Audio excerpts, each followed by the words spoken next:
ربنا تقبل منا انك انت السميع العليم صلوات پڑھیں محمد وعلى محمد.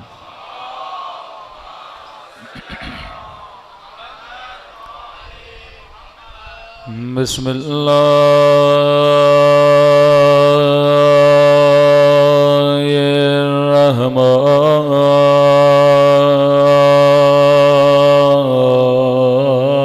الرحمن الرحیم.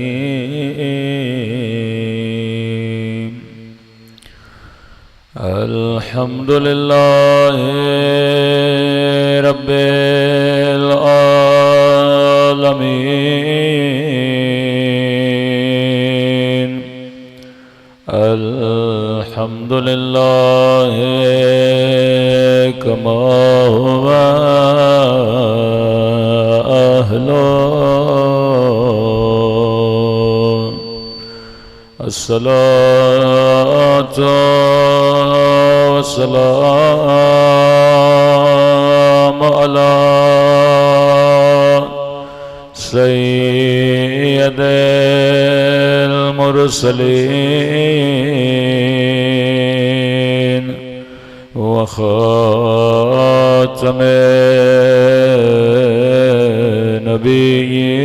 النبیین ابی القاسم محمد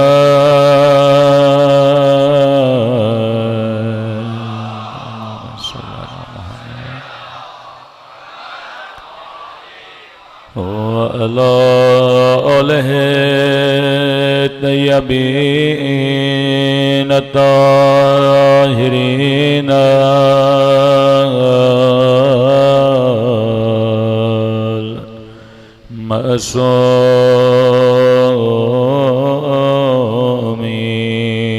المعصومین. سب مل کے دعا امام زمان.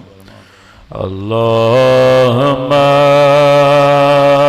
کل ولیک حجت ابن الحسن صلواتک علیہ وعلی آبائه فی هذه الساعة وفي كل وليا وافدا وقائدا وناصرا ودليلا وعينا حتى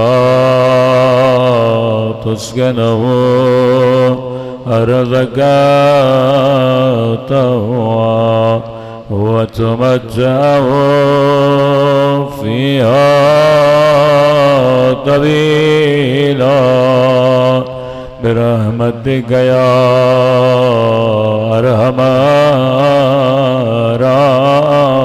الراحمين. صلوات پڑھے محمد وعلی محمد.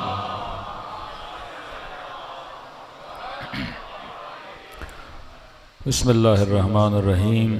رب اشرح لی صدری ویسر لی امری واحلل عقدۃ من لسانی یفقهوا قولی.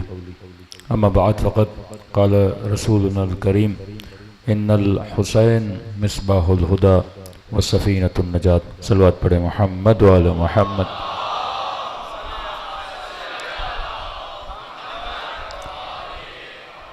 دعا ہے پروردگار عالم ایام اعظام میں ہم سب کی عزاداریوں کو اپنی بارگاہ عالی میں قبول فرمائے اور یہ ہماری زندگی کی آخری عزا کی مجلسیں قرار نہ دے. اسی طرح سے محافل نور سے ہم سب کو ہدایت نصیب فرماتا رہے اور جو مقصد زندگی مقصد ہدایت لے کر فرش عزا پہ آتے ہیں خدا ان مقاصد میں ہم سب کو کامیابیاں کامرانیاں نصیب فرما دے. مسلسل آپ کی خدمت میں دعوت جذبہ حسینی کے عنوان سے گفتگو کر رہے ہیں کہ یہ مجالس عزا، محافل عزا صرف ایک تاریخ کے واقعے کی یاد میں منائے نہیں جاتے، کیونکہ تاریخ میں بڑے بڑے واقعے رونما ہوئے ہیں۔ مثلا امام حسین کو آپ امام مانتے ہیں تو دوسری اقوام بھی تو ہیں جن کے امام ہیں، کوئی خلفائے ثلاثہ کو مانتا ہے، کوئی اپنی بڑی بڑی شخصیات کو مانتا ہے، لیکن تاریخ اسلام کی کون سی شخصیت ہے بشمول رسول خدا کہ جس کے دن اس طرح سے منائے جائیں جس طرح سے ابا عبداللہ الحسین کے منائے جاتے ہیں؟ اب آپ کہیں بھائی شیعوں کے اپنے اماموں سے بڑی محبت ہے تو امام حسن کی شہادت ایسے کیوں نہیں منائی جاتی؟ امام زین العابدین کے ہر امام مظلوم ہے۔ آپ یہ نہیں کہہ سکتے کہ امام 12 سال زندان میں رہے، امام موسیٰ کاظم، کچھ اماموں کے ساتھ اتنا ظلم ہوا، اب وہ شہادت کچھ کی تلوار سے ہوئی ہے، کچھ کی شہادت زہر سے ہوئی ہے۔ بہرحال مقام مصیبت ہے کہ ولی خدا کو شہید کیا جا رہا ہے، لیکن خدا نے جو خصوصیت امام حسین میں رکھی وہ کسی اور امام میں نہیں رکھی۔ یہ ایسے نہیں کہ آپ سمجھیں کہ امام شہید ہو گیا اور کرتے کرتے ایک انسان نے مجلس کرا دی، دوسرے نے علم نکال دیا، تو دیکھا دیکھی میں اتنی بڑی تہذیب اور اتنا بڑا تمدن اور اتنی بڑی سویلائزیشن کھڑی ہو گئی کہ آج پوری دنیا میں ہر شیعہ عزا امام حسین کو مناتا ہے۔ 10 دن مجلس تو ہر جگہ ہی ہوتی ہے، ایک کامن کلچر ہے۔ ماتم ایک کامن کلچر ہے، کالا لباس پہننا ایک کامن کلچر ہے، سب کے اندر یہ صفات پائی جاتی ہیں۔ تو اگر سب کے اندر ایک رنگ کی صفت پائی جاتی ہے تو اس میں ارادہ پروردگار عالم شامل ہے۔ اور پھر کثرت سے احادیث ملیں کہ آدم نے بھی گریہ کیا، نوح نے بھی گریہ کیا، موسیٰ نے بھی گریہ کیا، جناب اسماء کی وہ روایتیں کہ رسول خدا نے گریہ کیا، یہاں تک کہ یہ ملے کہ رسول خدا اسے وہ مٹی دے کر گئے اور فرمایا جب اس کا رنگ سرخ ہو جائے تو سمجھ جانا کہ کربلا میں میرا نواسا شہید ہو گیا۔ اور پھر اپنی بیٹی کو یہ کہیں کہ بیٹی خدا قوم کو بنائے گا جس کے جوان تیرے حسین کے جوانوں پہ روئیں گے، جس کے بوڑھے کربلا کے بوڑھوں پہ روئیں گے، جس کی خواتین کربلا کی خواتین پہ روئیں گی۔ تو یہ اللہ کی طرف سے ایک سمجھو سوچی سمجھی پلاننگ تھی، کیونکہ خدا جانتا تھا کہ آخری زمانے میں ہدایت کرنے کے لیے کوئی نبی نہیں ہوگا، ہدایت کرنے کے لیے کوئی امام حاضر جس کو لوگ دیکھیں وہ نہیں ہوگا، ایک لمبا فاصلہ خدا پردے غیب کا رکھے گا۔ اب ان سوئے ہوئے لوگوں کو بیدار کون کرے گا؟ تو ان کو بیدار کرنے کے لیے خدا نے فرش عزائے حسین ابن علی کو لگانے کا بندوبست کیا۔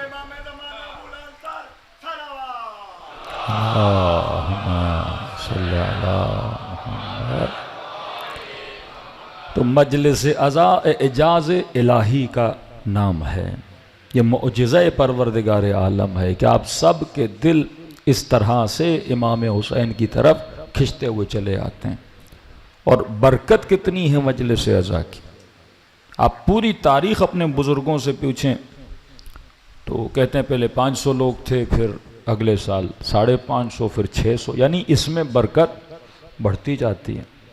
مد مقابل بھی ہیں ابھی شیعوں کے ضد میں، جو مجلس کو نہیں مانتے تھے وہ مجلسیں کروا رہے ہیں، جو سبیلوں کو نہیں مانتے تھے وہ سبیلیں لگا رہے ہیں، جو کہتے تھے مرنے کے بعد بندہ مردہ ہو گیا وہ اپنے مردوں کی یادیں منا رہے ہیں۔ تو کتنی بھی ضد میں، اب ضد کس کے ساتھ ہے؟ حسین ابن علی کے ساتھ، کہ جناب مثلا شیعہ عقیدت میں امام حسین کا ذکر مناتے ہیں تو وہ بھی اپنے ایک تو بڑوں کا ذکر منانا چاہتے ہیں۔ میں کل ہی ان کا وہ اجلاس و جلسہ دیکھ رہا تھا، میں کہا دیکھوں تو صحیح کتنے لوگ آئے ہیں، کتنی شرکت ہوئی ہے، تو اچھا خاصا مجمع تھا، ظاہر ایک دن کا پروگرام ہوتا ہے، لیکن جب میں نے شکلیں دیکھیں تو شکلیں کراچی والوں کی تھیں نہیں، وہ بالکل اس سیاسی جلسے کی طرح تھا کہ جب کوئی سیاسی پارٹی جلسہ کرواتی ہے مثلا تو جلسہ کراچی میں ہو رہا ہے لیکن لوگ کہاں سے بلائے جاتے ہیں؟ انٹیریئر سندھ سے بلائے جاتے ہیں۔ جلسہ مثلا پنجاب میں ہوتا ہے، چاروں صوبوں سے لوگ بلائے جاتے ہیں۔ تو اسی طرح جب یہ کوئی دن مناتے ہیں آپ شکلیں دیکھیں گے، ایک تو آدھی شکلیں طالبان جیسی، اور عوام نہیں تھی، مطلب عام ناس نہیں تھے اس مجمع میں. مدارس سے آپ نے جمع کر دی اپنے ہم فکر لوگ، بسیں چلا کے لوگوں کو پتہ نہیں کہاں کہاں سے بلا کے آپ نے مجمع جمع کر. تبھی یہ ایک دن کرتے ہیں، ان کو پتہ ہے 10 دن لوگوں کو اتنا یہاں پہ رکھنا کرنا بلانا بڑا مشکل ہے، لیکن ہم حسین کے نام پہ 2 مہینہ ذکر کرتے ہیں. اور یہاں یہ نہیں کہ ہم بسیں بھیجیں لوگوں کو بلائیں، شکلوں سے پتہ لگتا ہے کہ کون ذکر سننے آیا ہے اور کسے زبردستی بلا کے بٹھایا گیا ہے.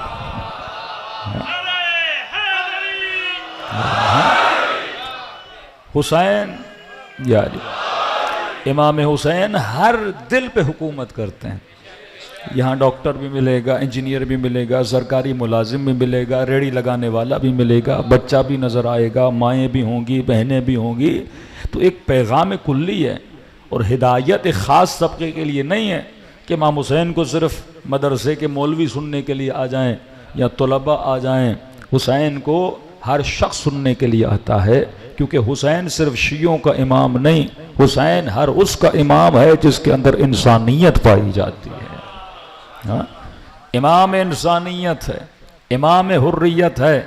یو کے چلے جاؤ وہاں بھی لوگ سننے آتے ہیں، یورپ چلے جاؤ وہاں بھی سننے آتے ہیں. آپ 1-2 جلسے پاکستان میں کر لو گے لیکن پوری دنیا میں نہیں کر سکتے ہو.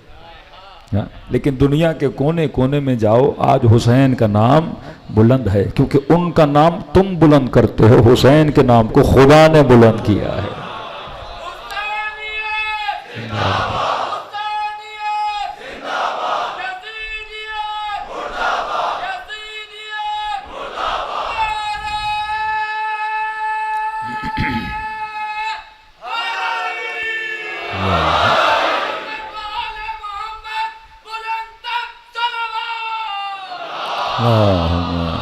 صلی اللہ محمد.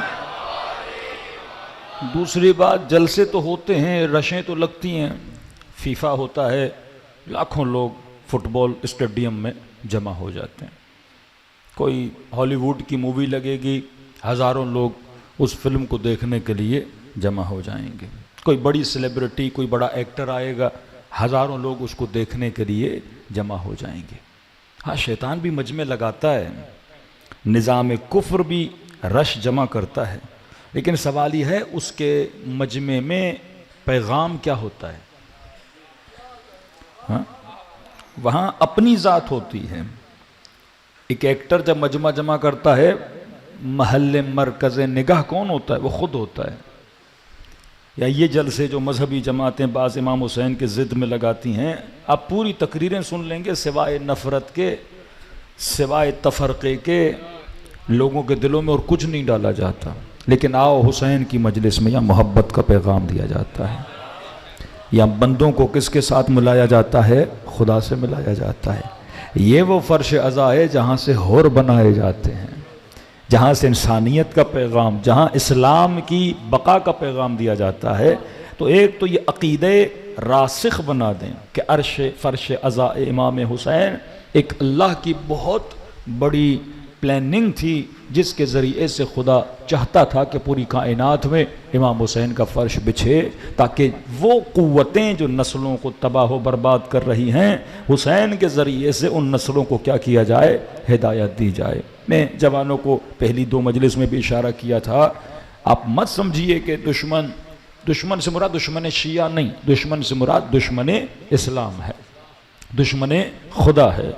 اگر آپ شیطان کا عقیدہ رکھتے ہو تو شیطان مرا نہیں ہے بھائی، شیطان زندہ ہے. یزید مر گیا، پر یزید کو یزید بنانے والا زندہ ہے. جس نے علی کی دشمنیاں لوگوں کے دلوں میں ڈالی وہ ابھی بھی زندہ ہے. کہ جب آپ یزیدیت مرد آباد کہتے ہو، دراصل اس کا مطلب ہے شیطنت مرد آباد، کہ جس نے یزید کو یزید بنایا اب وہ اگر زندہ ہے تو خاموش تو نہیں بیٹھا، وہ پلاننگ بھی بنا رہا ہے. وہ نہیں چاہتا کہ کائنات میں امام مہدی آئیں اور کونے کونے میں حکومت الہی نافذ ہو جائے، تو وہ دن رات محنت و زحمت پہ لگا ہوا ہے کہ لوگوں کے وجود کو کیا کیا جائے؟ کھوکھلا بنایا جائے. کس چیز کے ذریعے سے کھوکھلا بنائے گا شیطان؟ ہم نے کئی مجالس میں اشارہ کیا، شیطان کے پاس ایک ہی چیز ہے، دنیا، اس کے علاوہ اس کے پاس کچھ نہیں۔ اب دنیا میں کیا ہے؟ زینت دنیا، وہ انہی زینتوں کے ذریعے سے آپ کو اپنی طرف اٹریکٹ کرے گا۔ اب ایک ہے انسان، ایک ہے دنیا۔ خدا نے اس انسان کی جو فطرت کو بنایا ہے وہ فطرت اللہ فطر الناس جمیعا، خدا نے آپ کی فطرت کے اندر ایمان کی محبت کو رکھا ہے۔ حبب الیکم الایمان، کہ میں نے کہا کہ اگر آپ عاشق امام حسین ہو، اس میں آپ کا کمال نہیں، یہ حسین کا کمال ہے۔ اگر کوئی گلاب سے محبت کرتا ہے، یہ گلاب کا کمال ہے، وہ اتنا خوبصورت ہے، وہ اتنا خوشبودار ہے کہ آپ اس کے کیا بن گئے ہو؟ عاشق بن گئے ہو، آپ اس کی تعریف کرتے ہو۔ اسی طرح کوئی سخی ہے تو سخی کا کمال ہے کہ لوگ اس کی تعریف کرتے ہیں، کیونکہ سخاوت نہ کرتا لوگ تعریف کیسے کرتے؟ تو کہا حبب الیکم الایمان۔ اب خدا نے فطرت آپ کی پاک و پاکیزہ بنائی۔ کوئی بھی بچہ کائنات کے کسی بھی کونے میں پیدا ہوتا ہے، اللہ اس کی پاک فطرت بنا کے کائنات میں بھیجتا ہے۔ شیطان کا کام کیا ہے؟ فطرتوں کو بگاڑنا۔ جس سے محبت کرنی چاہیے اس سے نفرت کرواتا ہے، اور جس سے نفرت کرنی چاہیے اس سے محبت کرواتا ہے۔ اب امیر المؤمنین قابل محبت ہے نا، لیکن اہل شام کو علی کا دشمن بنا دیا۔ جس سے میں نے لذت حاصل کرنی ہے، لذت الہی، لذت نوری، اسی امام حسین کے سینے پہ اس لعین شمر کو بٹھا دیا۔ جو میری ہدایت کے لیے آیا ہے، انسان اسی کا کیا بن جاتا ہے؟ قاتل بن جاتا ہے۔ یہ بالکل ایسے چھوٹا بچہ اسکول جاتا ہے، ٹیچر اسے پڑھاتا ہے، لیکن بچہ اپنے بچپنے کی وجہ سے، کیونکہ اسے زینت اچھی لگتی ہے، کھیلنا کودنا اچھا لگتا ہے، اسے نیند اچھی لگتی ہے، اسے کھلونے، سائیکل وائیکل، آئس کریم، ایسی چیزیں اچھی لگتی ہیں، لہٰذا ماں کہے گی اسکول جاؤ تو کبھی کبھی ماں بھی اچھی نہیں لگے گی، اور ٹیچر تو بالکل ہی اچھا نہیں لگے گا کہ بھائی یہ صبح سے شام تک مجھے پڑھاتا رہتا ہے۔ کیونکہ بچپنا ہے، کیونکہ زینتوں میں گرفتار ہے، کیونکہ اس کے اندر عقل نہیں ہے، لہٰذا یہ کس کا دشمن بن جاتا ہے؟ جو اسی کا استاد ہے۔ آج کئی گاؤں میں جائیں، جو بچے استادوں کا حال کرتے ہیں، انسان کو بتاتے ہوئے شرم آتی ہے۔ مطلب وہ کہتے ہیں یہ بھاگ جائیں اور کبھی اسکول میں استاد صاحب داخل ہی نہ ہو، کیونکہ بچہ ہے۔ میں چھوٹی سی مثال دوں گا، 7 سال کے بچے کو جو اچھا لگتا ہے وہ 20 سال کے جوان کو اچھا نہیں لگتا۔ 20 سال کے جوان کو جو اچھا لگتا ہے وہ 7 سال کے بچے کو اچھا نہیں لگتا۔ میں بعض اوقات مزاحن یہ مثال دیتا ہوں کہ اگر 7 سال کے بچے کو پوچھو کہ بیٹا شادی کرنی ہے یا آئس کریم چاہیے، تو کیا بولے گا؟ وہ مجھے آئس کریم چاہیے۔ اور 20 سال کا جوان ہنسے گا کہ بھائی اسے پاگل بچہ ہے، آئس کریم کے پیچھے لگا ہوا ہے۔ ہاں؟ اور وہی 20 سال 25 سال کے جوان سے پوچھو بیٹا اب آپ کی شادی کرا دی جائے یا ہم دکان سے 200 روپے کی آئس کریم آپ کو لا کر دیں، تو کیا بولے گا؟ کبھی شادی کرا دو۔ وقت نے اس کے شعور کو بدلا، وقت نے اس کی لذتوں کو بدلا، وقت نے اس کی سلیکشن کو بدلا۔ اور یہی 20 سال کا جوان جب 7 سال کا تھا اس کی پسند کوئی اور تھی، آج جب 20 سال کا ہوا اس کی پسند کچھ اور ہوئی، کیونکہ وقت کے ساتھ ساتھ اس نے سمجھا کہ کس لذت میں کون سا فرق ہے اور کس چیز کی کتنی اہمیت ہے۔ اسی طرح جب تم فرش عزا پہ آتے ہو تو حسین تمہارے بچپنے کو ختم کر کے حور کی طرح بالغ بنا دیتے ہیں۔ اچانک سے تمہاری پسند میں فرق آ جاتا ہے۔ پہلے پوچھو ہاں بھائی 10 دن ہیں گھومنے کے لیے کہاں جاؤ گے، تو شاید کہے ترکی گھومنے جاؤں گا، ہاں بھائی ویزا لگ جائے یورپ گھومنے چلا جاؤں گا، تھوڑا بہت پیسہ کم ہو تو پاکستان کے شمالی علاقوں میں چلا جاؤں گا۔ لیکن جیسے جیسے خدا نے اس کے دل سے دنیا کی زینت کو نکال کے حسین کی زینت کو داخل کر دیا، اب کہے گا کہاں جانا ہے، کہ میں حسین کی کربلا جانا چاہتا ہوں۔ جیسے عابد بنتا گیا کہاں جانا ہے، مکہ جانا چاہتا ہوں۔ اب اسے سکون نہیں ملے گا، اسے سکون اور قرار کہاں ملے گا؟ قبر حسین پہ ملے گا، روضہ رسول پہ ملے گا، کعبۃ اللہ کو دیکھنے پہ ملے گا، مصلی عبادت پہ ملے گا، کیونکہ یہ عقلانی طور پر بالغ ہو گیا۔ تبھی علماء فرماتے ہیں جسمانی طور پر بالغ ہونا کمال انسانی نہیں ہے، عقلانی طور پر بالغ ہونا کمال انسانی ہے، کیونکہ جسم کے اعتبار سے تو گدھا بھی بالغ ہو جاتا ہے، گھوڑا بھی بالغ ہو جاتا ہے، کتے اور بلیاں بھی بالغ ہو جاتی ہیں، لیکن فرمایا عقلانی طور پر جب انسان بالغ ہوتا ہے تو انسان کہلاتا ہے۔ اور معصوم بلوغ عقلی کو مد نظر رکھتے ہیں، معصوم کی نگاہ میں وہ بالغ نہیں جو جسمانی طور پر بالغ ہو، معصوم کی نگاہ میں وہ انسان بالغ ہے جو عقلانی طور پر بالغ ہو جائے۔ اور عقل انسان کو امام شناس بناتی ہے، عقل انسان کو بتاتی ہے کہ تم نے محبت کس سے کرنی ہے، نفرت کس سے کرنی ہے۔ تبھی رسول نے فرمایا حل الدین الا الحب والبغض، کیا دین محبت اور بغض کے علاوہ کسی اور چیز کا نام ہے؟ دین تجھے یہ سکھاتا ہے کہ تم نے محبت کس سے کرنی ہے اور نفرت کس سے کرنی ہے۔ دین طیب کا عاشق بناتا ہے، خبیث سے دشمنی دلاتا ہے، وہ تجھے خبیثوں سے دور کر دیتا ہے۔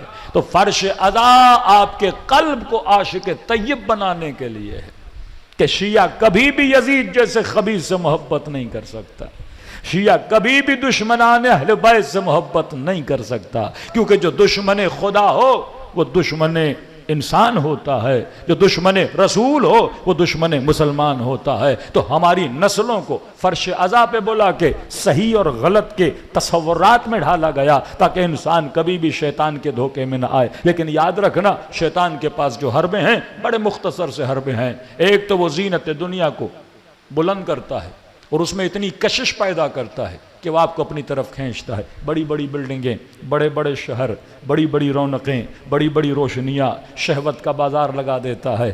یہ جتنے بھی آپ اس کے بازار دیکھیں رنگینیاں ہیں، دنیا کے حسینوں کو جمع کرتا ہے اور نوجوان کو اپنی طرف اٹریکٹ کرتا ہے۔ اب نوجوان کو اتنا سوچنا چاہیے، کربلا میں بھی ایک حسین تھا، نام علی اکبر تھا، آج تک اس کے حسن کا ذکر ہوتا ہے۔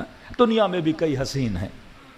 دیکھو اللہ نے کچھ فطری تقاضے رکھے، مرد عورت کی طرف اٹریکٹ ہوتا ہے، یہ فطری تقاضا ہے، اس میں کسی عورت کو اچھلنا نہیں چاہیے کہ جناب مثلاً اتنے لوگ مجھے پسند کرتے ہیں، یہ فطری تقاضا ہے۔ گلی سے کوئی مادہ جانور بھی گزرتا ہے تو نر جانور اس کی طرف کیا ہوتا ہے؟ اٹریکٹ ہوتا ہے، یہ ایک فطری تقاضا ہے، اس پہ ناز نہیں کرنا چاہیے کہ مثلاً میں حسین ہوں تو لوگ میری طرف اٹریکٹ ہوتے ہیں، کیونکہ یہ ناز دنیا کا خاصہ ہے، چند دنوں میں ختم ہو جاتا ہے۔ آج حسن ہے، جب 80 سال کی ہو جاؤ گی تو حسن باقی نہیں رہے گا۔ وہی لوگ جو پیچھے دوڑتے تھے کہ ایک سگنیچر ہمیں مل جائے، ایک سیلفی آپ کے ساتھ ہو جائے، لیکن وہی بندی جب 80 سال کی ہو جائے گی اور جھریوں کا انبار اس کے وجود پہ طاری ہو جائے گا، پھر کوئی ایک بھی سیلفی لینے والا نہیں ہوگا، کیونکہ یہ دنیا تیرے پیچھے نہیں ہے، یہ تیرے حسن کے پیچھے ہے۔ یہاں حسن ڈھلا، یہاں محبتیں ڈھل گئیں۔ سیاستدانوں کا عالم دیکھیے، خوش ہو جاتے ہیں اتنے لوگ ہمارے چاہنے پر، یہ تیرے چاہنے والے نہیں ہیں، یہ اس کرسی کے پیچھے ہیں۔ یہاں کرسی کھسک گئی یا ساری محبتیں بھی کھسک جاتی ہیں، یہاں عہدے چلے گئے یا ساری محبتیں چلی گئیں، یہاں مال چلا گیا یا ساری محبتیں چلی گئی۔ تو شیطان ان چیزوں کی طرف اٹریکٹ کرتا ہے اور ایک وہم میں گرفتار کرتا ہے انسان کو کہ اس کا حسن ہمیشہ رہے گا، اس کا پیسہ ہمیشہ رہے گا، اس کی طاقت ہمیشہ رہے گی، اور جو طاقتور ہے اسے لگتا ہے کہ پاور ہمیشہ میرے ہاتھوں میں رہے گا۔ لیکن خدا یہ بتانا چاہتا ہے کہ کل من علیہا فان ویبقا وجہ ربک ذو الجلال والاکرام۔ اے انسان یاد رکھنا، ہر شے کو فنا ہے، بس تیرے رب کا چہرہ ہے جو باقی رہتا ہے۔ اور حسین یہی پیغام دینے کے لیے آئے ہیں۔ آج ذرا کربلا کے میدان میں دیکھ، ظاہری طور پر یزید بچ گیا پر حسین شہید ہو گیا، لیکن اللہ کے مقام کو سمجھنے کی کوشش کر کہ آج یزید کا نام لینے والا کوئی نہیں اور حسین کا نام لینے والے اتنے موجود ہیں۔ یہ وہ بقا کا سفر تھا جو خدا بتانا چاہتا تھا۔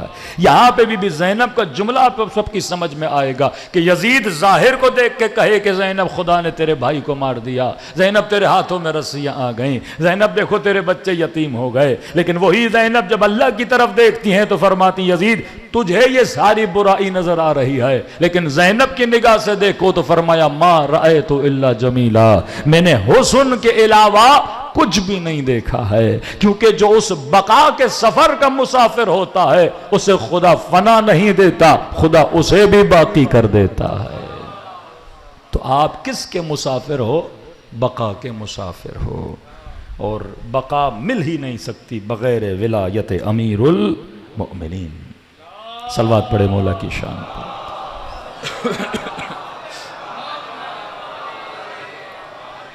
نہیں مل سکتی بغیر ولایت امیر المؤمنین۔ ہم نے مثال دی حضرت آدم کی کہ شیطان عابد تھا، شیطان زاہد تھا، شیطان موحد تھا، شیطان قیامت کو مانتا تھا۔ جس کو شیطان نہیں مانتا تھا وہ اللہ کے ولی کو نہیں مانتا تھا۔ کہ شاید بچوں کے ذہنوں میں سوال ہو، بھئی خدا کو مانتا ہوں، ولی کو ماننے کی کیا ضرورت ہے؟ کہ نہیں، خدا فیض دیتا ہی نہیں اگر ولی خدا کے سامنے جھکو نہیں، اگر ولی کو تسلیم نہ کرو۔ مجھے مانتے ہو، عبادت کرتے ہو، ولی کو مانو۔ موسیٰ کا زمانہ کا آدم کو نہیں مانا تھا، اب جاؤ آدم کی قبر پہ جا کے سجدہ کرو۔ نہیں کیا شیطان نے، خدا نے کہا میں بھی معاف نہیں کروں گا۔ یعنی توبہ بھی خدا قبول نہیں کرتا اگر ولی خدا کو نہ مانو۔ تبھی رسول فرماتے ہیں جو بھی دعا کرو تو شروع اور آخر میں مجھ پہ اور میری آل پہ صلوات بھیجو۔ توبہ بھی کرو تو مجھ پہ اور میری آل پہ صلوات بھیجو۔ کہ یا رسول اللہ شروع آخر میں صلوات کیوں؟ فرمایا صلوات ان دو پروں کی طرح ہے جو تمہاری دعا کو فرج سے عرش الہی تک لے کر جاتی ہے۔ ایسے ہی دعائیں کرتے رہو لیکن ان کو یاد نہ کرو تو فرمایا تب تک دعا قبول نہیں ہوتی۔ یہ اہمیت ولایت ہے۔ میں نے جسم روح کی مثال دی، کل میں نے پیش امام کی مثال دی آپ کو کہ اگر پوری دنیا عبادت کرے، شاید ذہنوں میں سوال ہو بھائی اتنی عبادتیں خدا ضائع کر دے گا؟ کہ ضائع کر دے گا۔ اگر تمہارا امام صحیح نہیں ہے، اگر تم دائرے ولایت میں نہیں ہو، اللہ کے بعد تم کس کے پیچھے چل رہے ہو خدا یہ دیکھتا ہے۔ جس کے پیچھے ہو اگر وہ امام حق ہے تو نمازیں قبول ہیں، اگر وہ امام جور ہے تو نمازیں بھی قابل قبول نہیں ہیں۔ آپ ایسے سمجھو کہ ولایت بیک اپ کا نام ہے۔ آپ نے ایک درخت کا پودا لگایا اور اسے آپ پانی دیتے ہو تو وہ درخت کیا ہوتا ہے؟ تنومند ہوتا ہے۔ ولایت وہ آب حیات ہے کہ جو آپ کی نمازوں کو طاقتور بناتی ہے، جو آپ کے روزوں کو طاقتور بناتی ہے، جو آپ کے راز و نیاز کو طاقتور بناتی ہے۔ میں نے مثال دی کہ مثلا آپ کو پتا چلے کہ یزید صاحب آئے ہوئے ہیں اور وہ کہہ رہے ہیں میں نماز پڑھاؤں گا، لوگ میرے پیچھے نماز پڑھیں، اور مثلا 1,00,000 لوگ اس کے پیچھے کھڑے ہو جائیں اور لوگ کہیں واہ واہ کیا نماز پڑھی لوگوں نے، اتنی رقت تھی نماز میں، ہاں اتنا گریہ تھا نماز میں، اتنا خضوع خشوع سے لوگ نماز پڑھ رہے تھے۔ اب قیامت کے دن خدا نمازیوں کو اٹھائے اور کہ خدا ہماری نمازیں کہاں گئی؟ تو اللہ کی آواز آئے گی جو نماز یزید کے پیچھے پڑھی جائے وہ خدا دربار میں قبول نہیں کرتا۔ اللہ صرف نمازی کو نہیں دیکھتا، تمہارے امام کو بھی دیکھتا ہے۔ یہ حدیث کے جملے یوم ندعو کل اناس بامامہم، قیامت کے دن ہر انسان کو اس کے امام کے ساتھ اٹھایا جائے گا۔ امام کون تھا تمہارا؟ حسین امام تھے تمہارے؟ امام کون تھا تمہارا؟ یزید امام تھا تمہارا؟ علی امام تھے تمہارے؟ امیر شام امام تھے تمہارے؟ اب بعض لوگ بچنا چاہتے ہیں، کہتے ہیں علی امام ہے، امیر شام امام ہے، پھر کون تیرا امام ہے؟ نفس تیرا امام ہے، شیطان تیرا امام ہے۔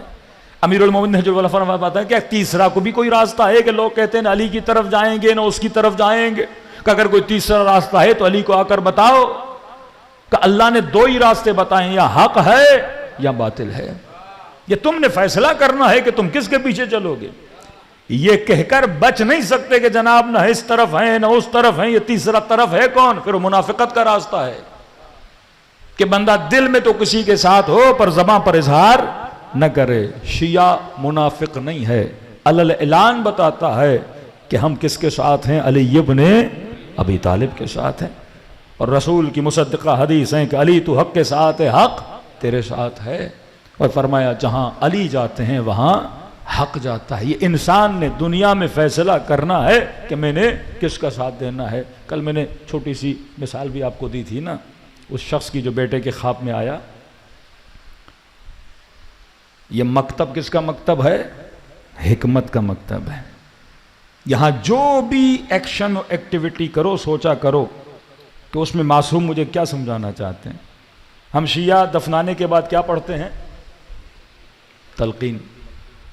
تلقین کیا ہے؟ مردے کو جو مر چکا، جس کا سرٹیفکیٹ لائے the body is expire ہے۔ ایکسپائر کا مطلب کیا؟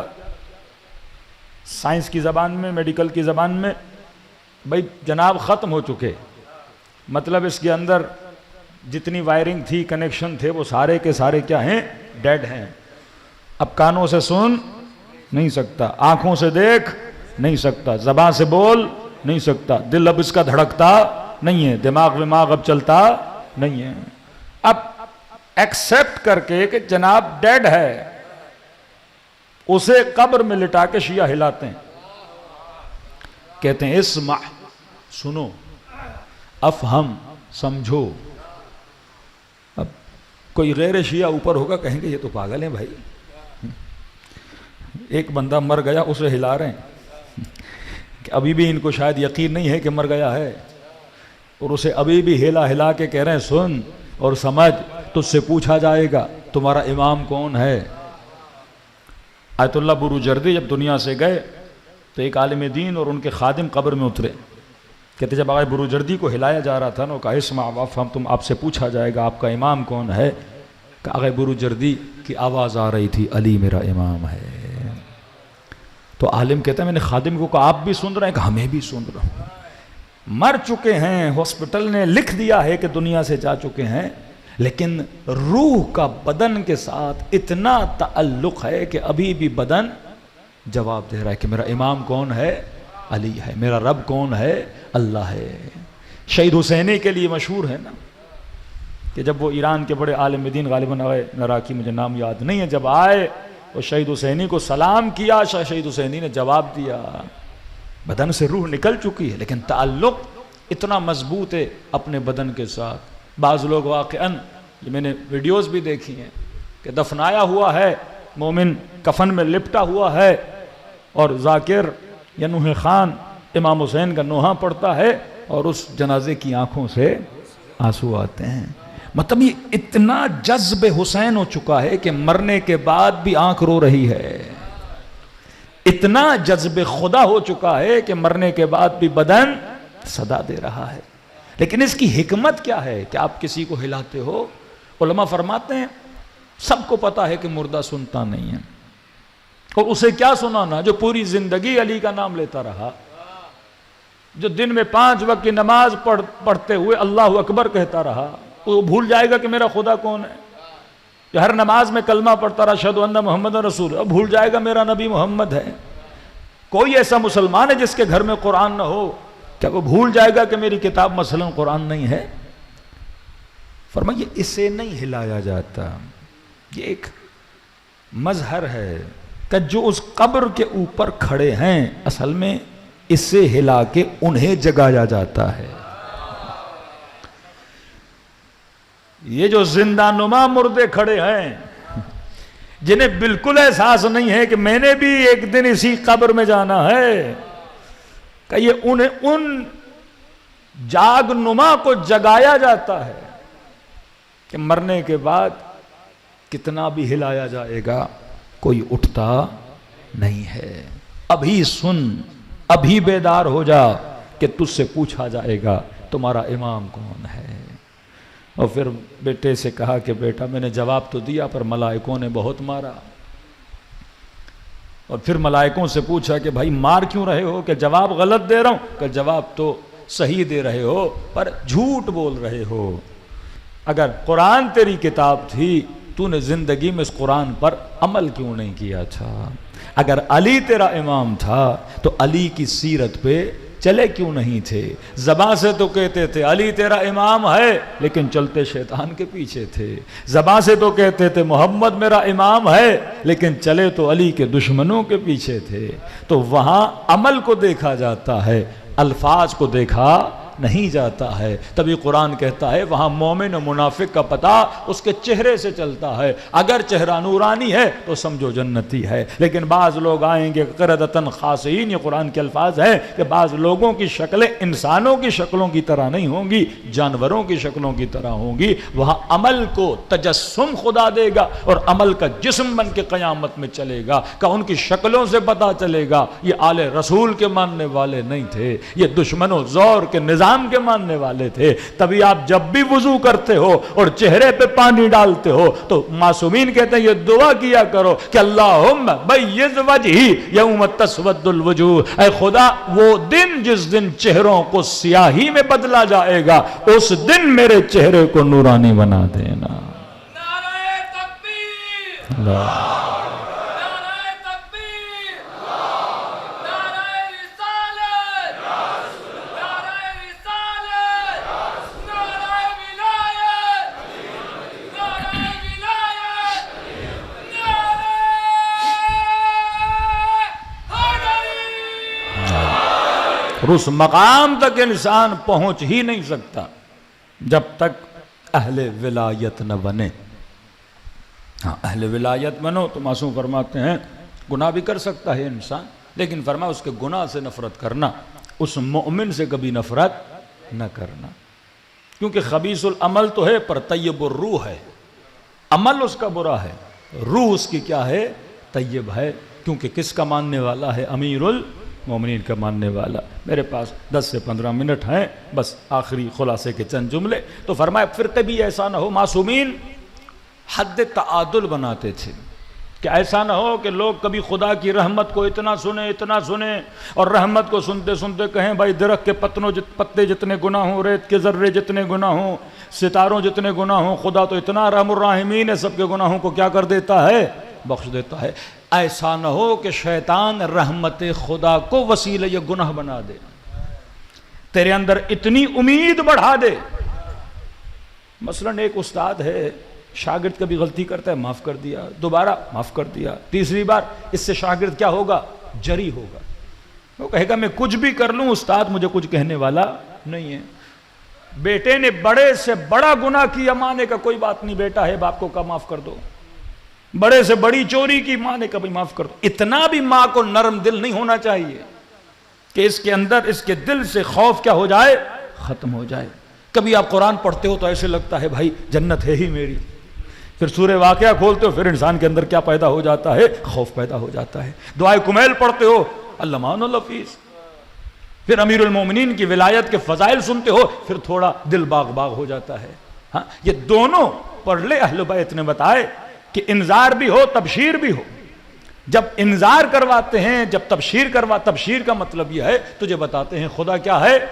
رؤوف ہے، رحمان ہے، بندوں کا رفیق ہے، دوست ہے، پسند کرتا ہے۔ ہم اہل بیت تجھ سے محبت کرتے ہیں، ماں باپ سے زیادہ ہم تجھ سے محبت کرتے ہیں۔ اب رابطہ دو طرفہ ہو، مولا فرماتے ہیں اگر ہم محبت کرتے ہیں تو بدلے میں ہمیں محبت چاہیے، اگر ہم تمہارے ساتھ دوستی کر رہے ہیں تو بدلے میں جفا نہیں چاہیے، بدلے میں ہمیں کیا چاہیے؟ دوستی چاہیے۔ وہ شاعر کا شعر میں نے کل سنایا کہ ایسا نہیں کہ معاملہ حشر علی کے ساتھ ہے تو جو دل میں آئے کرو، تو مولانا فرمایا ایسے کہو اگر حشر کا معاملہ علی کے ہاتھ میں ہے تو رخ علی سے شرم کرو اور کم گناہ کرو۔ تو ایک تو یہ ہے کہ ہم ولایت کو مانیں تو صحیح، لیکن ایسا نہ ہو غلو کا شکار ہو جائیں اور یہ ہم سمجھیں کہ جو بھی ہمارے من میں آئے ہم کرنے کو تیار ہو جائیں۔ پھر دوسری منزل ہے اگر اہل ولایت ہو، اگر اہل بیت سے محبت کرتے ہو تو مولا فرماتے اہل ولایت کوئی بن ہی نہیں سکتا جب تک شیعہ کا خیال نہ رکھے۔ اہل ولایت ہوتا وہ ہے مومن کا خیال رکھے۔ فرمایا اگر تم کسی مومن کو خوش کرو گے گویا تم نے اس مومن کو خوش نہیں کیا بلکہ کسے خوش کیا؟ ہمیں خوش کیا۔ تم علی کے شیعہ ہو ہی نہیں سکتے کہ تم نعرے تو بڑے بڑے لگاؤ، حسین پر گریہ تو بہت کرو، لیکن تجھے کسی حسین کے چاہنے والے کا گریہ نظر نہ آئے، تجھے کسی مومن کی تکلیف نظر نہ آئے، تیرے بچے سکون میں ہوں لیکن تجھے اس کے بچوں کی بھوک نظر نہ آئے، تیری بیٹی کی شادی تو بڑے شاندار طریقے سے ہو لیکن وہ بندہ اپنی بیٹی کی شادی کے جہیز کے لیے پریشان ہو، اللہ فرماتے تو کیسا میرا شیعہ ہے۔ جناب مختلف واقعات آپ سنتے امام زمانہ کے علی ابن مہزیار کو یہی کہا جب شیعہ کا مولا 20 سال گزر گئے، میں ہر سال آتا تھا کہ علی ابن مہزیار 20 سال سے تو اپنی سگی بہن سے ناراض تھا، تو کیسے توقع رکھ سکتا ہے تو میرے کسی شیعہ سے قطع تعلق کرے گا اور تو امام زمانہ سے مل سکتا ہے؟ فرمایا اس سال ہم نے تمہارے دل میں ڈالا 20 سال سے آ رہے تھے لیکن شاید تو متوجہ نہیں تھا اپنی غلطی کی طرف. اس سال تو بہن کے پاس گیا, تو نے عیادت کی, جب تو نے بہن کے ساتھ شفقت کے ساتھ پیش آئے تو تیرے امام نے بھی تجھے زیارت کے لیے یہاں بلایا ہوا ہے. آج در بدر گھوم رہے ہو, امام زمانہ کو راضی کرنا ہے. کسی مومن کو راضی کر رضایت امام زمانہ ہے. کسی علی والے کے مشکل کو حل کر, یہی رضایت امام زمانہ ہے. تو میرے عزیز, ولایت کمپلیٹ ہو ہی نہیں سکتی. زیارت عاشوراء کے جملے, فصل اللہ الذی اکرمنی بمعرفتکم, یہ جملہ سنو.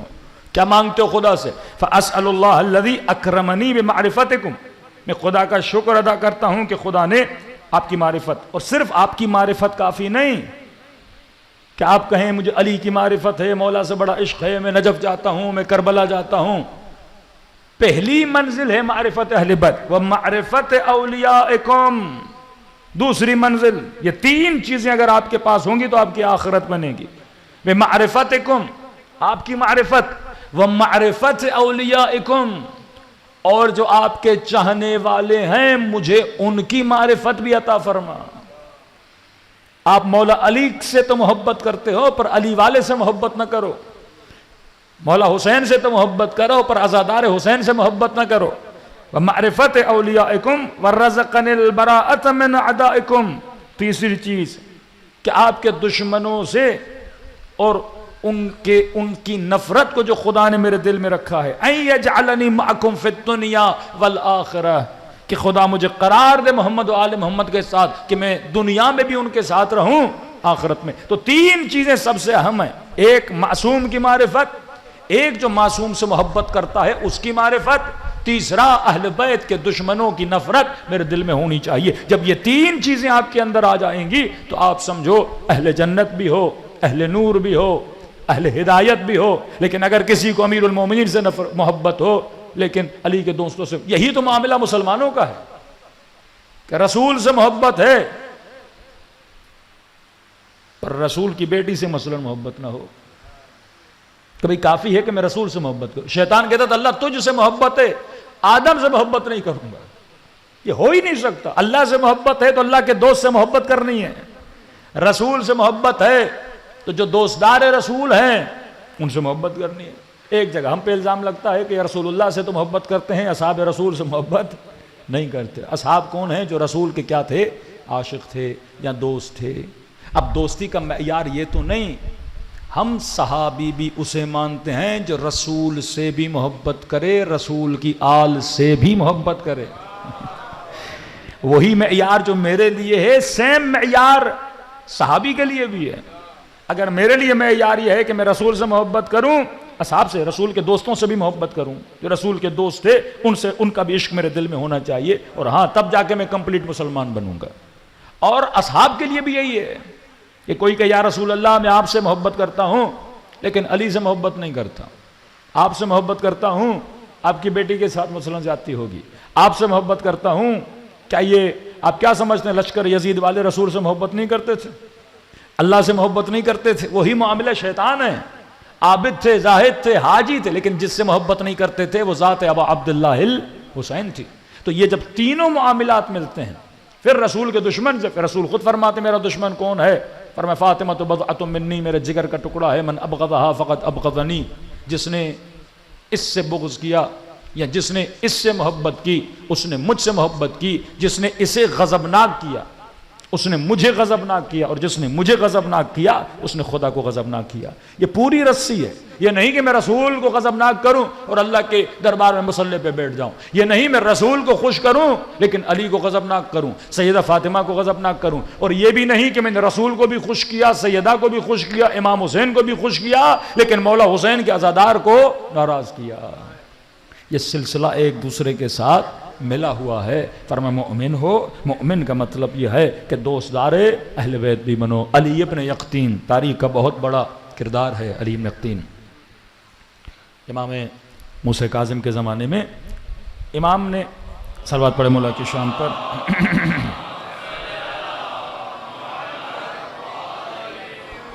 وقت کی کمی ہے, میں بہت جلدی سے بیان کروں گا. امام موسیٰ کاظم کا شاگرد, بہترین صحابی, یہ نفوذی تھا. نفوذی مطلب امام نے اس کو نظام جور کے اندر خود بھیجا تھا. جس نظام میں تھا وہ نظام صحیح نہیں تھا، لیکن امام نے جس مقصد کی وجہ سے بھیجا تھا وہ مقصد یہ تھا، اس زمانے میں شیعوں پہ بہت زیادہ ظلم ہوتا تھا۔ مثال آپ جانتے ہو حکومت ظلم ہے، یہ بعض لوگ اس شبہے کا شکار ہو جاتے ہیں یا ایسا تقویٰ کا بھوت سوار ہو جاتا ہے کہ بھائی ہم تو مثلا نظام اگر ظلم کا ہے تو ہم نوکری نہیں کریں گے، ہم یہ نہیں کریں گے، یہ سارے شیطانی خیالات ہیں۔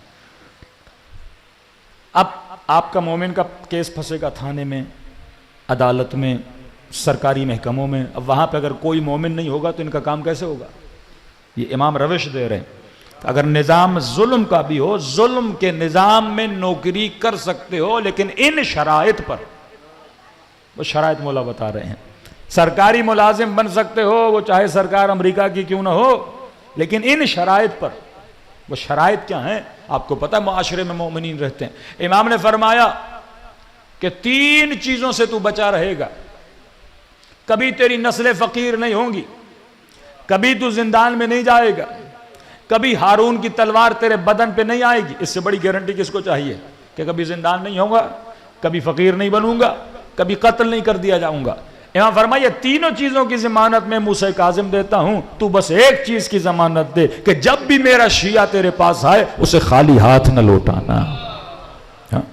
پھر اس نظام میں یہاں تک اس نے امام کو خط لکھا، مولا میرا سینہ تنگ ہے، میں دعاؤں کی محفل، نمازوں کی محفل، عدیہ کی محفل میں، نماز شب میں بیٹھنے والا، اب ہارون کے ساتھ بیٹھنا پڑتا ہے، شراب کی محفل ہوتی ہے، مختلف جگہوں کے بادشاہ آتے ہیں، رقص کی محفل ہوتی ہے، مولا بہت کوشش کرتا ہوں باہر ہٹوں، مولا میں کچھ کرتا تو نہیں ہوں لیکن اس بدبخت کے ساتھ مجھے بیٹھنا پڑتا ہے، یہ ظلمت کی محفل ہے۔ امام فرمایا خبردار، جو کام ہم نے کہا ہے وہ کام جاری رکھو، تجھ کو تکلیف ہو رہی ہے نا، لیکن تیرے وجود سے ہمارے کئی شیعوں کو کیا مل رہی ہے؟ راحت۔ یہ سال میں 300 مومنین کو حج پہ بھیجتا تھا، 300 مومنین کو، اور حج پہ بھیجنے کا مطلب یہ ملاقات امام موسیٰ کاظم کے لیے بھی بھیجتا تھا۔ کہتے علی بن یقطین کے پاس ایک مولا کا چاہنے والا ہے، وہ شخص اس کے پاس آیا، تاریخ لکھتی ہے اس کا نام ہے ابراہیم جمال، یہ اونٹ موٹ کرائے پہ دیتا تھا، کوفے سے چلا بغداد پہنچا، علی یقطین کے پاس پیغام بھیجا کہ میں آپ سے ملنا چاہتا ہوں۔ علی ابن یقطین تھکا ہوا تھا، کیا معاملہ تھا؟ اللہ نہیں، یہ اس سے نہیں ملا، یہ بندہ اتنی دور سے سفر کر کے گیا، مولا کا چاہنے والا ہے، امید لے کر گیا، اللہ جانے سے کیا ہوا، اس نے کہا میں نہیں ملتا۔ کہتا 1 سال گزرا، علی ابن یقطین مدینے گیا، امام کے دروازے پہ دستک دی، غلام کو کہا مولا کو بتاؤ علی ابن یقطین آئے ہوئے ہیں۔ امام فرمایا کہہ دو ہم نہیں ملنا چاہتے۔ مذاق نہیں، کہا مولا کو بتایا میں آیا ہوں، انا یقطین؟ کہا ہاں سمجھ گیا مجھ سے کوئی غلطی ہوئی ہے۔ کہتے گلی پہ بیٹھ گیا، بالآخر گھر سے نکلیں گے تو صحیح مولا، 6-7 گھنٹے گزر گئے، مولا گھر سے نکلے، فوراً مولا کے ہاتھ کو پکڑا، مولا مجھ سے کوئی ناراضگی؟ امام نے فرمایا اگر میرا شیعہ تجھ سے راضی نہیں تو میں تجھ سے کیسے راضی ہوں گا؟ کربلا گئے حسین کو راضی کرنے کے لیے، اور کراچی میں کتنے مومنین تجھ سے ناراض ہیں، گھر میں کتنے لوگ تجھ سے ناراض ہیں، تیرے اخلاق کی وجہ سے، تیرے رفتار کی وجہ سے، تیرے کردار کی وجہ سے، اور حاجی بننے چلا ہے، ظاہر حسین بننے چلا ہے۔ کسی نے لکھا مولانا قرضہ دیا ہوا ہے، جناب پیسے نہیں دے رہے لیکن ہر سال زیارت پہ جا رہے ہیں۔ روایت معصوم ہے جس کے پاس کسی کا پیسہ ہو اور واپس کرنے کی توانائی ہو، اور اگر وہ واپس نہیں کر رہا تو معصوم فرماتے ہیں ہر رات جب سوتا ہے تو اس کے نام اعمال میں لکھا جاتا ہے یہ چور بن کے سو رہا ہے، ہر روز لکھا جاتا ہے یہ چور ہے، یہ چور ہے، یہ چور ہے۔ سختی ہے معصومین کے یہاں، کسی کا حق ادا نہ کرو۔ تو کہا مولا میں نے کیا غلطی؟ امام نے فرمایا وہ جمال آیا تھا تو نے اسے واپس کر دیا تھا، جب تک وہ راضی نہیں ہوگا میں تم سے راضی نہیں ہوں گا۔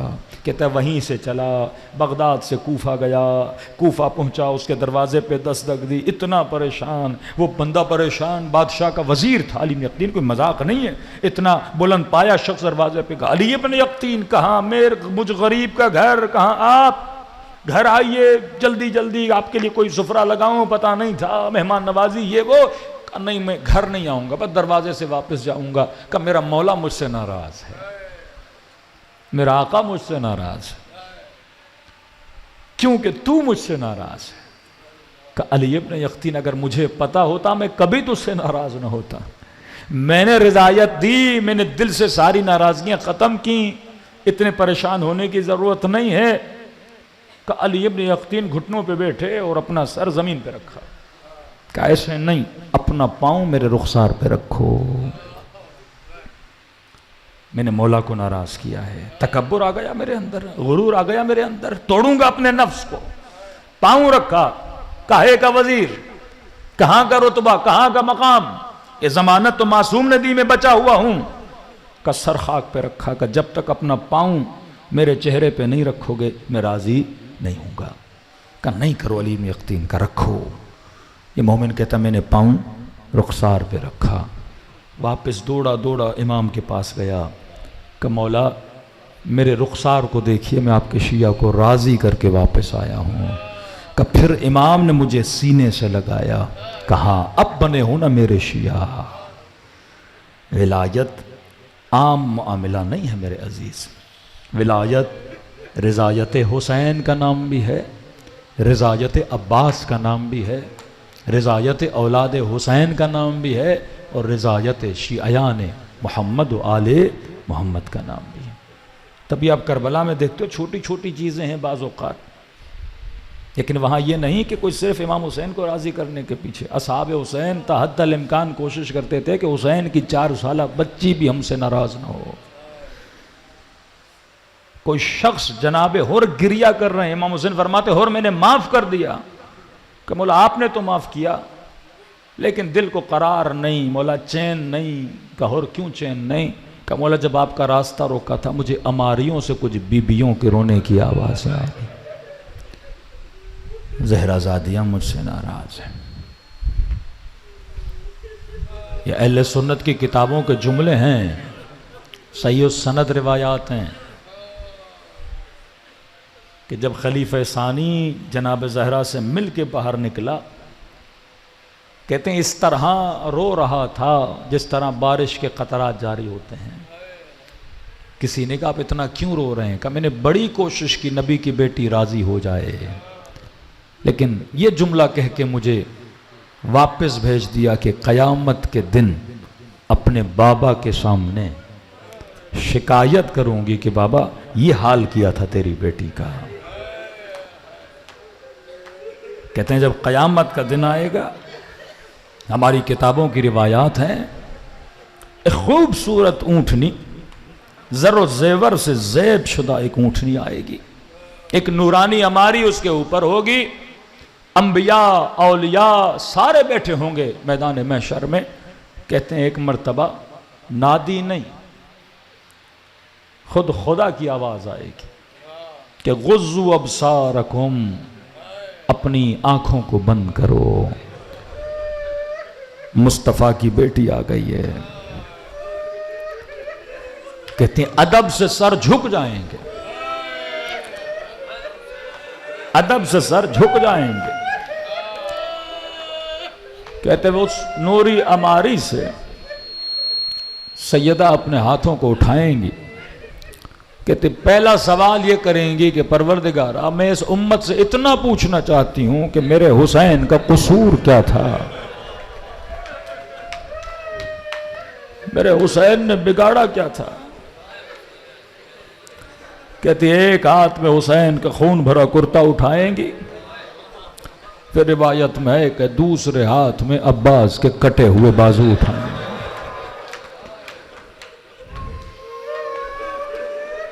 کہتے جنہوں نے ظلم کیا ہے نا، دل کرے گا کہ زمین پھٹے اور انہیں نگل جائے۔ یہ میدان محشر نہیں ہوگا، وہاں پر بھی مصائب ابا عبداللہ الحسین کو پڑھا جائے گا۔ وہ تکلیفیں دی امام حسین کو جس کا تصور ہم نہیں کر سکتے، کہ حسین ایک ہی وقت میں باپ بھی ہیں، چچا بھی ہیں، ماموں بھی ہیں، بھائی بھی ہیں، تو کبھی بھتیجے کا لاشا اٹھا رہے ہیں، کبھی بھائی کے کٹے ہوئے بازو اٹھا رہے ہیں، کبھی بھتیجوں کے ننے سے لاشیں اٹھا رہے ہیں، اور اسی ایک وقت میں حسین باپ بھی ہے، کبھی 6 مہینے کے بچے کا ننا سا بدن، اور میرے عزیز کسی باپ سے پوچھو کہ 18 سال کا جوان بیٹا ہو، اس کا لاشا اٹھانا کتنا مشکل ہوتا ہے۔ اتنی فکر کرتے تھے امام حسین کہ جب ہور کا بیٹا شہید ہوا تو امام نے اسے آگے نہیں بھیجا کہ بیٹا ہے اور تیرے لیے مشکل ہوگا لاشا اٹھانا، لیکن تاریخ لکھتی ہے جب حسین کا اپنا جوان بیٹا کربلا میں گیا، کیا گزری ابا عبداللہ الحسین پہ۔ کہتے ہیں ابن زیاد کے دربار میں جب یہ کٹے ہوئے سر لائے گئے تو یہ لعین سفرے پہ بیٹھ کے کھانا کھا رہا تھا۔ اب منظر پہ ذرا تصور کرنا، کھانا کھا رہا تھا اور سامنے اس کے کٹی ہوئی گردنیں پڑی ہوئی تھی، اور سامنے قیدی بیبیاں کھڑی ہیں، لعین لقمے چباتا جا رہا تھا اور اپنی انگلی سے پوچھتا جا رہا تھا یہ کس کا سر ہے؟ کوئی کہتا تھا امیر یا عباس کا سر ہے، یہ کس کا سر ہے؟ یہ حسین کے بھائی قاسم کے بیٹے کا سر ہے۔ یہ کس کا سر ہے؟ کہ یہ اون محمد کے سر ہے۔ یہ کس کا سر ہے؟ کہ یہ حبیب ابن مظاہر کا سر ہے۔ پوچھتا گیا، وہ بتاتے گئے کہ ایک مرتبہ اس کی نگاہ ایک سر پہ رک گئی، کھانا کھا رہا تھا پر اس نے کھانا کھانا چھوڑ دیا۔ کہا یہ کس کا سر ہے؟ کہ امیر حسین کا ایک بیٹا تھا، نام علی اکبر تھا، یہ اس کا سر ہے۔ کہتے بڑی دیر تک اس سر کو دیکھتا رہا اور کہا شیمر اگر مجھے پتا ہوتا کہ یہ حسین کا بیٹا ہے میں کبھی حکم نہ دیتا کہ اس کا سر قلم کرو۔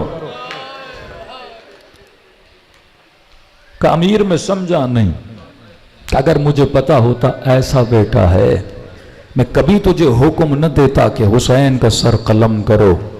کہ امیر میں پھر بھی نہیں سمجھا کہ ارے جس کا اتنا حسین بیٹا ہو اسے مارنے کی ضرورت نہیں، وہ اسے دیکھ کے خود ہی مر جاتا۔ اب تصور کرو پورے سفر میں زینب کبریٰ پہ کیا گزری، امام زین العابدین پہ کیا گزری۔ دلوں کو کربلا کی طرف روانہ کریں، آخری دن ہیں، خلوص دل سے سلام کریں۔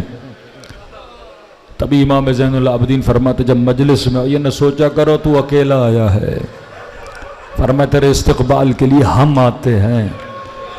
چھٹے ماں فرماتے ابھی تو رویا نہیں تو رونا چاہتا ہے، تم سب کے سروں کے پیچھے میری دادی زہرا کھڑی ہو جاتی ہے، دعا کے لیے ہاتھوں کو بلند کرتی ہیں، اے خدا یہ میرے حسین کا زادار ہے، میں زہرا اس سے راضی، تو بھی اس سے راضی ہو جا۔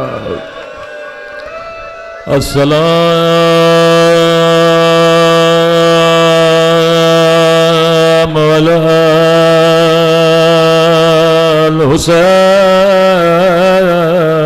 الحسین وعلی علی ابن الحسین وعلی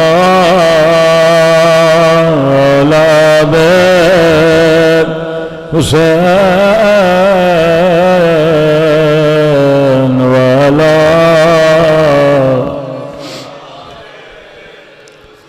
سب مل کے السلام علی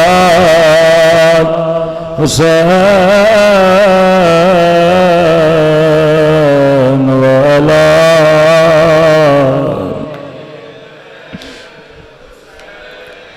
وعلى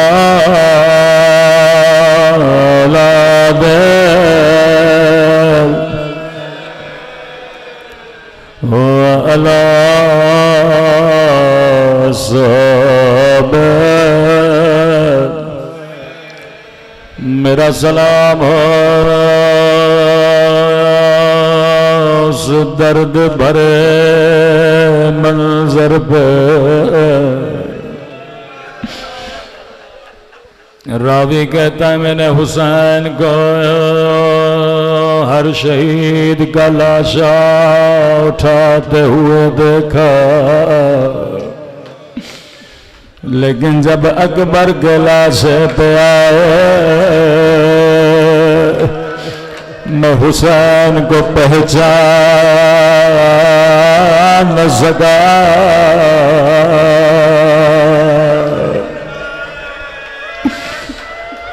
سر کے بال سفید ہو گئے،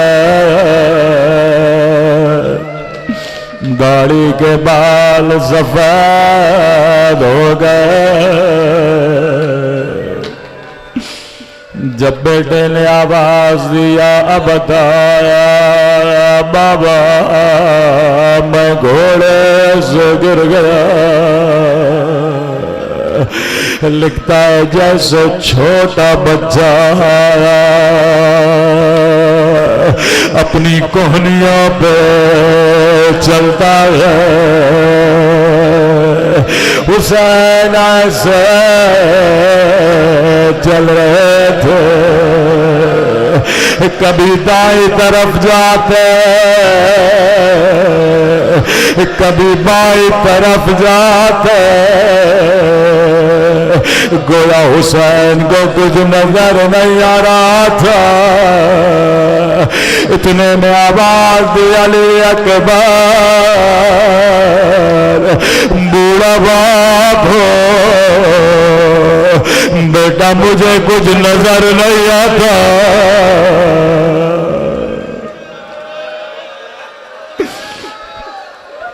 کہ حسین کو کچھ نظر نہیں آیا، آواز دیا بنیا ادھونی، میرے لال مجھے آواز دو تاکہ تیری آواز کے سہارے تیرے زخمی بدن تک پہنچو۔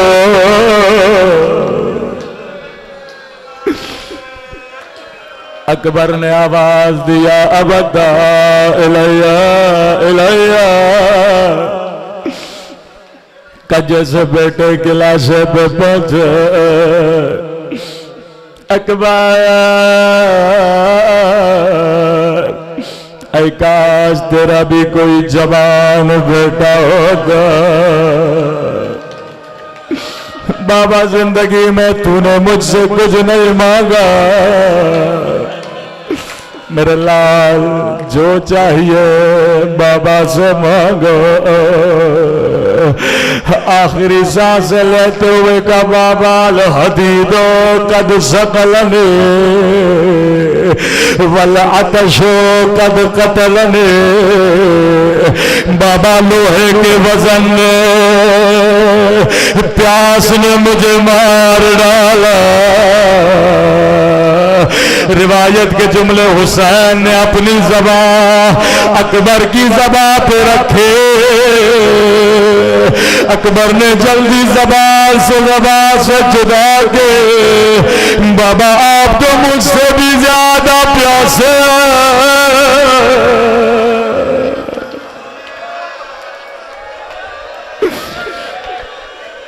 بابا بابا آپ کی زبان تو مجھ سے بھی زیادہ خشک ہے، بابا اگر زحمت نہ ہو مجھے خیموں میں لے چلیے، میں اماں سے کچھ باتیں کرنا چاہتا ہوں۔ جی میرے لال تجھے خیموں میں لے چلوں گا۔ راوی کہتا ایک ہاتھ حسین اکبر کے پاؤں کے نیچے دیا، دوسرا ہاتھ سر کے نیچے دیا، جیسے لاشا اٹھانا چاہا میرے مولا کے قدموں میں لرزہ طاری ہوا، لاشا پھر زمین پہ رکھ دیا۔ اکبر بوڑھا باپ ہو بیٹا لاشا اٹھایا نہیں جاتا،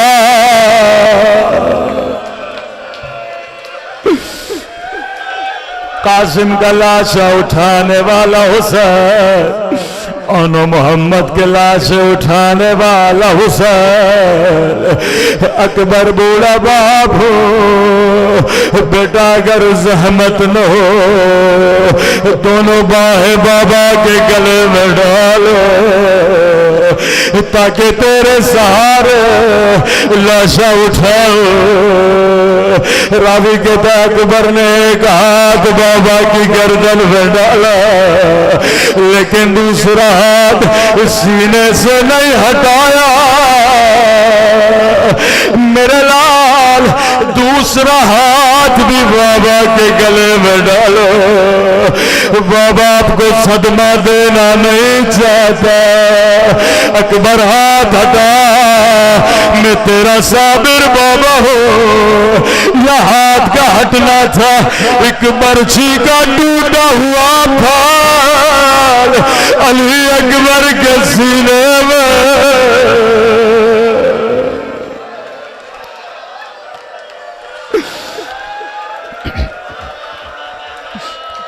اکبر کا لاشا زمین کربلا پہ رکھا۔ بابا میں نے کہا تھا میں آپ کو صدمہ دینا نہیں چاہتا۔ روایت کے جملے ہیں ایک ہاتھ حسین نے برچھی میں ڈالا، دوسرا ہاتھ اکبر کے سینے پہ رکھا، نگاہ آسماں کی طرف اٹھائے۔ نانا رسول خدا آپ بھی آئیے، دادا ابراہیم کو بھی لائیے، دادا اسماعیل کو بھی لائیے، آ کر دیکھیے کہیں میری آنکھوں پہ پٹیاں تو نہیں ہے، میرے اسماعیل کے ہاتھ تو نہیں بنے۔ ایک مرتبہ برچھی کھینچی، علی اکبر نے ایڑیاں رگڑے، زمین کربلا میں زلزلہ آیا۔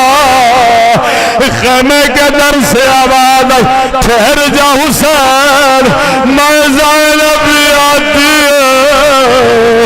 قبل زینب میرے ہوتے ہوئے خیمے سے نہ نکلنا، میں نے تیرے پردے کے لیے اپنے اکبر کو قربان کیا۔ ماتم حسین